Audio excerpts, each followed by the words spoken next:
Ik ben Indiaas en ook Nederlands. Who is Dutch? Even though I am Dutch, I was born, raised here, I do everything a Dutch person can do or say. You don't really feel that you belong here as well. Well, to understand who is Dutch, we need to turn back time because the Netherlands has a long colonial history, and Suriname, a small independent country in South America, used to be a Dutch colony. And while slavery was abolished in 1863, the plantation owners contracted over 60,000 workers from India, Indonesia to work in the plantations. The conditions were rough. Low wages, long hours, no proper health care. It wasn't so different from slavery. But many of these contract workers decided to stay in Suriname even after the contracts ended. And so this makes Suriname a very diverse country made up of Afro-Surinamese, the descendants of African slaves, Indo-Indian Surinamese, the Javanese, multiracial, native or indigenous Surinamese, Chinese, and European. And when Suriname was granted independence in 1975, around 40,000 Surinamese came to the Netherlands. And today, there are over 350,000 people of Surinamese descent in the Netherlands. So, what does it feel like to be Surinamese or South Asian Dutch? Hey, Samina. Well, thank you so much for joining me today to share your story, what it was like growing up as a South Asian in this country. Yeah, no problem. Yeah. Well, first off, could you introduce yourself? So my name is Samina.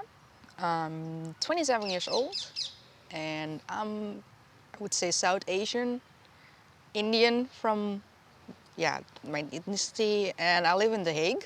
I've been born and raised in The Hague, and I'm still here. You're still here? I'm still here in The Hague, yeah. So that's the short version. Yeah. So you grew up in a very multicultural background. You Yeah. mentioned Surinamese, Indian, Dutch as well. Yeah, that's true. Okay. Tell me a little bit more about what it was like growing up in a very multicultural environment. For me, it's always been trying to find my position in certain cultures, finding my place in the world or in the city as well. I have family in Suriname,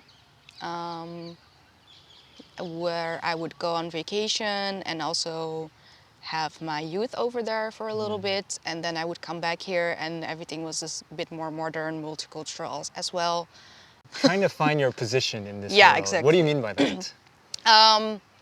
When I go to Suriname, I don't feel like I belong there because they would always know I'm a Dutch person, even though I would look Indian, and even if I would walk with my family around, they would just know that I'm not from there. I've never been to India, but I feel like even if I would go there, they would still just even have a little look at me and they would know that that girl is not from here as well. And even though I am Dutch, I was born, raised here, I do everything a Dutch person can do or say, you still feel left out in a lot of stuff. And you don't really feel that you belong here as well. Okay, so here you don't really feel like you belong. In Suriname, you also don't feel like you belong. So when I ask you about your identity, what do you identify with? What's your answer? I would probably always say Indian. If we're talking about like the ethnicity, but I would mostly feel like I just became an own person, and I've had a chance to got different flavors from all around the world in different countries as well, and I just grabbed everything that I liked about everything and just made it my own. Okay. Okay, made it your own. Yeah. You grew up in The Hague. It's a very multicultural, international Yeah. city. Yeah. What was it like growing up here? In a way, it was very fun. As for me as a person, I was always curious about other countries, other cultures, other beliefs, and so I would always be curious about the new people I would meet and ask about their habits or whatever they were. In school, I'm curious to hear was it like going to school here? You do feel like I would feel like I would be in a minority. Half of my, I think if I would look back at my whole school time period, so elementary school, high school, and furthermore college, it's always been like half of it would be European, or you would say Caucasian people, white people, and the other half would always be a mix of different kinds of people. So the majority would always be even the Dutch people or white Caucasian, whatever you would like to call it, and the other half would always be very different, multicultural, even expats. And you do feel sometimes that there are like some clashes between that. Not in a very bad way for me, because I would always just stand my ground and feel kind of neutral about stuff. I would always try to be around everybody whatsoever. And as a Dutch person that and I've grown up here, it might have always been easier for me to just walk around every path. And that seems to be something very important to you, being aware and owning where you come from. But for you, growing up in this environment as a South Asian, curious to hear what kind of, if any, discrimination did you receive? During elementary school, even though I would say I wouldn't look the part, but the kids would still call me Black Pete sometimes. They would get my skin color involved, being darker, say like things like monkey, make the resemblance with that or similarities. They would even call me things like shit poop. Yeah, like with your poopy color. Yeah, so stuff like that. And there are like maybe little parts of discrimination that don't really bother me, that I just put aside and just get over it, or like just leave it because I know better. Yeah. Yeah, kids can be, well, probably a lot of them don't know, but can definitely say the wrong things. And what about now as an adult? For some reason, in the places I would go, I would still be some kind of minority, even though it would be my skin color or my background, my ethnicity, because we are in the Netherlands, so that's not weird. But you do see that a lot of people tend to go to the people that look similar. And for me, it's like I don't really mind how people look or what their background is. I just want to know the person. Oh, that's a good thing actually. My surname is not very typical Indian.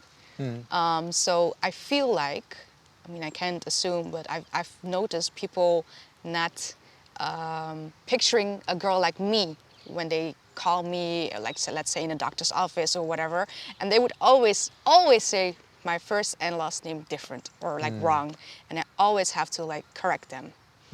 Sometimes for some reason they would say it in a French manner because it kind of looks French. It's funny because it's definitely not French. Yeah. So they would really say it in a French way, and I'm like, it's me, and they're like, are you sure it's you? Okay, so kind of they picture someone based on the name, and Yeah. then when they see you, it's Yeah. like, oh, okay, this different. Yeah, it's different. I wouldn't call it discrimination, but it's an assumption or like a prejudice maybe. I don't know if that's the right word, but it's just a thought that we tend to think a few steps further instead of just taking a look back and just be like, we'll see what happens. Yeah. Because nowadays, especially with people just mixing a lot, you don't know what you have in front of you anymore. Yeah, you don't. But people still have that preconceived perception of, who someone is, what someone is, Yeah. based on, well, the name, how they look as well. So for you, being a South Asian, what are the stereotypes of South Asians in this country? I feel like the people here in the Netherlands don't really know a lot about the Indian culture, except from the things they see in Bollywood. Bollywood is the Hollywood version of from India, but mostly because my grandparents and their parents, they were slaves at one point, and they came from India to Suriname, and from there, yeah, my parents came also, but everything in Suriname is also very multicultural. There are slaves from Africa, from China, from Indonesia, and the Indians. So it's a very different culture, and it became differently for the typical Indian people. So the Dutch the Dutchmen here, they would mostly know about the things mostly from Suriname and the Indian people from there than the things from India themselves. So it's different, if you kind of understand what I mean. But that's a whole different kind of culture than what we're showing here, I would say. Okay. So kind of this lack of knowledge, a deeper knowledge of Sort the of, culture. yeah. But it's also what the people from there would bring over here.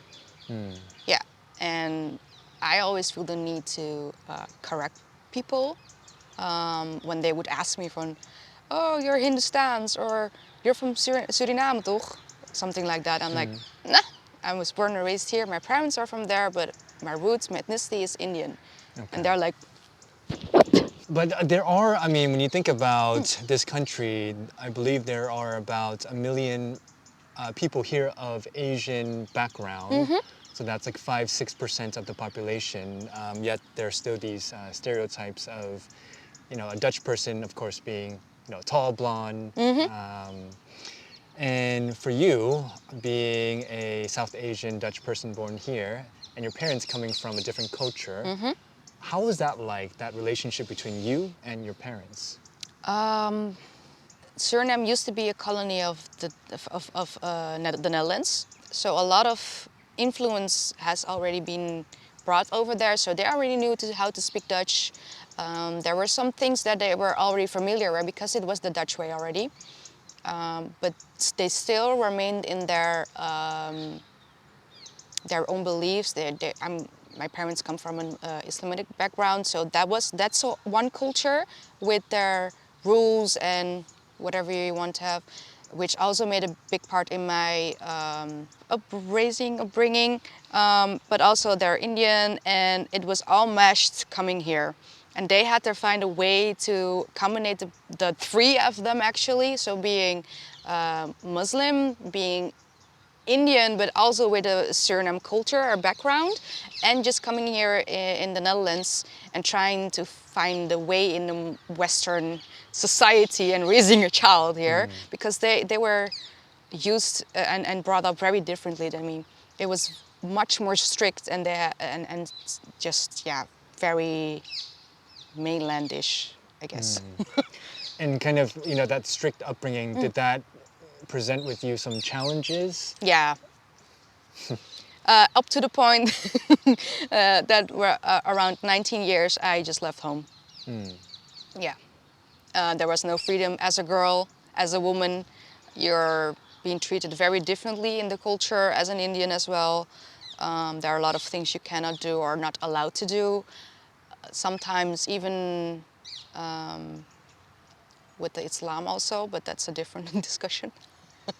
And it depends on your parents as well. My mother was quite free and quite modern as well, but my father was very strict. So they would clash together, and my mom tried to give me more freedom, or my siblings.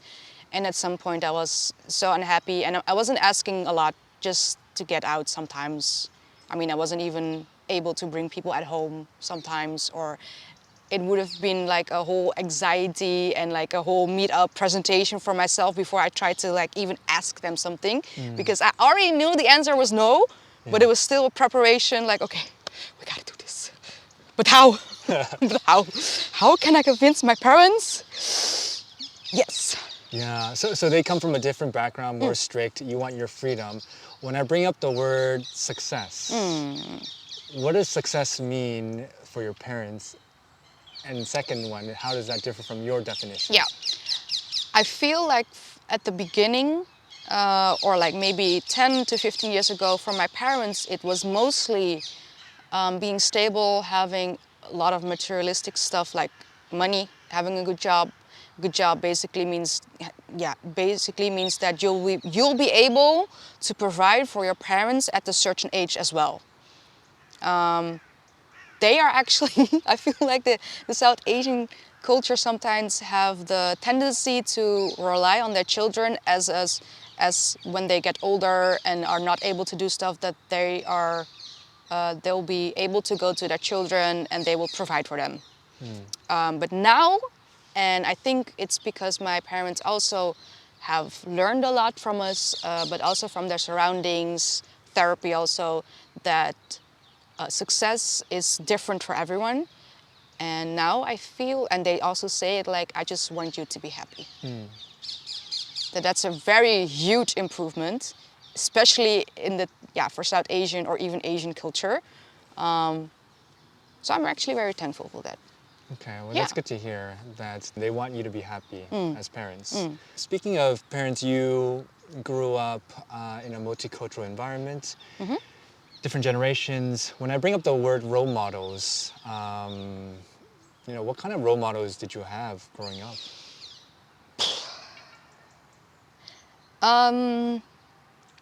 I would say I grew up a lot with watching Bollywood as well.